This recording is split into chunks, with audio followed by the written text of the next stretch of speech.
తీరుస్తుంది. బాలాజీ పాటిల్ నివాస్కర్ అని ఒక గొప్ప భక్తుడు ఉండేవాడు. అతడు బాబా కోసము లోకోత్తరమైన సేవ చేస్తూ శరీరాన్ని అరగదీశాడు. రోజు గ్రామంలో బాగా తిరిగే దారులు, వారు లేండి విహారానికి వెళ్లే మార్గము చెమ్మటము ఇవి నివాస్కర్ రోజు చేసే పనులు.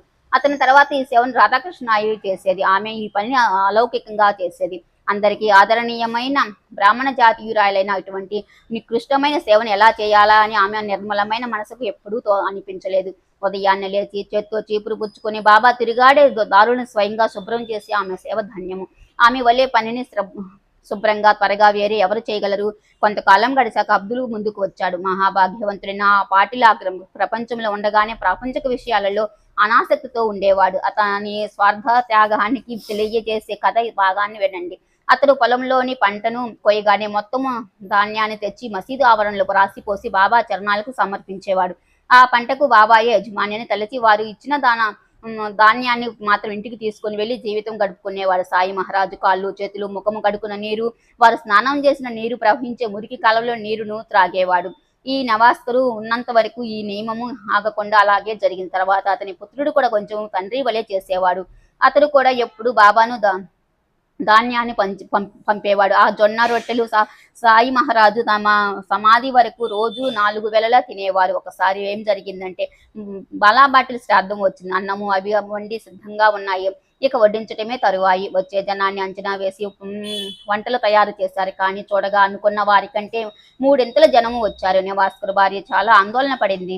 ఇప్పుడు ఆ మర్యాద పాలుకు పడటం కూడా ఈ సమస్య ఎలా పరిష్కారం అవుతుందో అని అత్తగారితో మెల్లగా వాపోయింది. ఆమె అత్తగారికి బాబాపై గొప్ప విశ్వాసం. మన సాయి సమర్థులు గొప్ప అండ ఉండగా మనకు దిగులు ఎందుకు, నువ్వు నిర్భయంగా ఉండు అని కోడలతో చెప్పి ఆమె పెటికెడు విభూతిని తీసుకుని వంటకాలున్న ప్రతి గిన్నెలో వేసి గిన్నెలను బట్టలతో కప్పి పెట్టింది.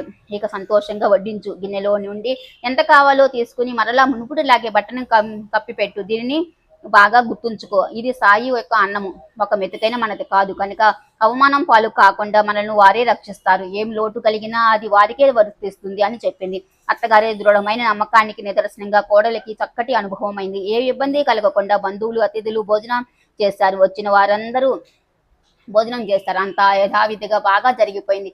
అయినా అన్నము మాత్రం ఇంకా గిన్నెలో మిగిలి ఉంది. విభూతికి ఇటువంటి ప్రభావం ఉంది. ఇది సత్పురుషుల సహజము. భక్తులు వారి వారి మనోభావాలను బట్టి అనుభవాలను పొందుతారు. విభూతి మహిమను గానం చేస్తుంటే నివాస్కర్ యొక్క భక్తి విశేషానికి సంబంధించిన మరొక కథ గుర్తుకు వచ్చింది. దానిని వినండి. అయితే ఇది ఇప్పటి విషయానికి అయినా అనుమానం అయితే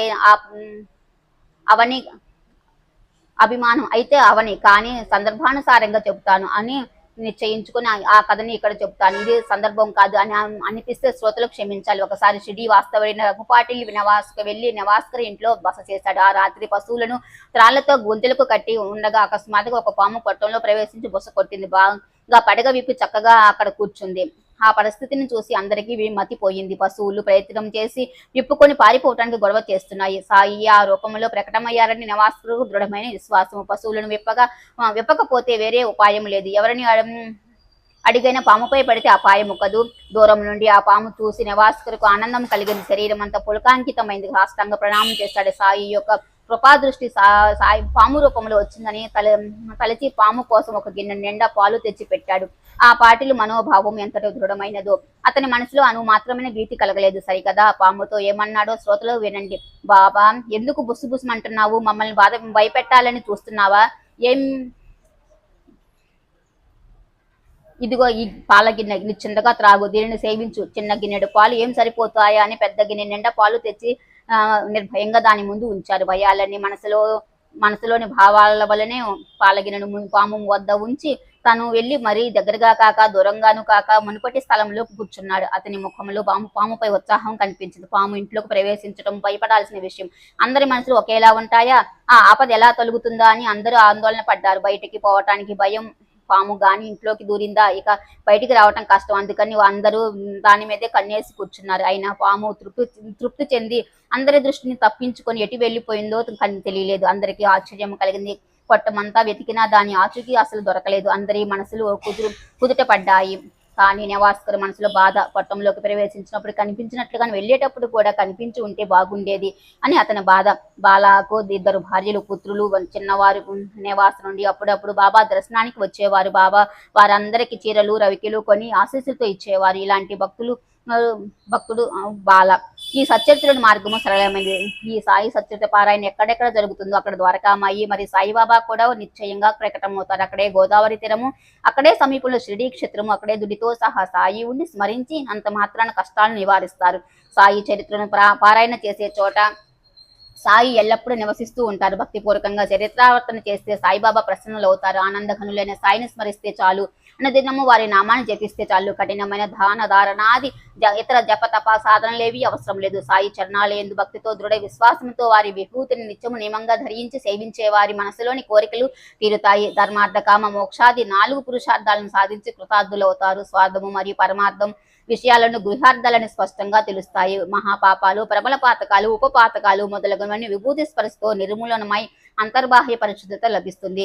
ఈ విభూతి ధారణలోని మహిమ భక్తులకు తెలుసు. శ్రోతలకు కూడా శుభం కలగాలని వివరంగా వర్ణించానని చెప్పటం సబబు కాదు. ఎందుకంటే స్వయంగా నాకు కూడా విభూతి మహిమ యథార్థంగా తెలియదు. అయినా శ్రోతలు మన శ్రేయస్సు కొరకు సంక్షిప్తంగా వర్ణించటమైంది. శ్రోతలకు ఇదే నా ప్రార్థన. సాయిబాబాకు వందనం చేసి తమ అనుభవాలను తెలుసుకోండి. ఈ నా మాటను వినండి. ఇక్కడ తర్కంతో పని లేదు. దృఢమైన పూజ్యభావము అవసరము. బుద్ధి చాపల్యము పనికిరాదు. పరమ శ్రద్ధ అవసరము. శ్రద్ధా విహీనులకు కేవలము వాదాలతో తర్కించే వారికి విమర్శలకు సత్పురుషుల బోధ లభించదు. పరిశుద్ధ భక్తి గల భావికులే జ్ఞానాన్ని పొందగలరు. ఈ కథలో హెచ్చుతగ్గులన్నీ సాయి ప్రేరితాలే అని తలచి దోష దృష్టి లేకుండా సాయి చరిత్రను పఠించండి. ఈ విధంగా రసికులైన పాఠక బృందము పరమదయాలువు ప్రేమమయులైన సాయిమూర్తిని మనసులో స్థాపించుకొని నిత్యము స్మరించుకోండి. ఎక్కడ షిరిడి, ఎక్కడి గోవాలో జరిగిన దొంగతనాన్ని మొత్తము సాయిని వివరంగా చెప్పే కథ. తర్వాత సాయి చరణాలయందు మస్తకాన్ని ఉంచి శ్రద్ధగా శ్రవణం చేయండి. హేమాడు మనస్ఫూర్తిగా శ్రోతలకు అతి వినయంగా మనవి చేస్తున్నాడు.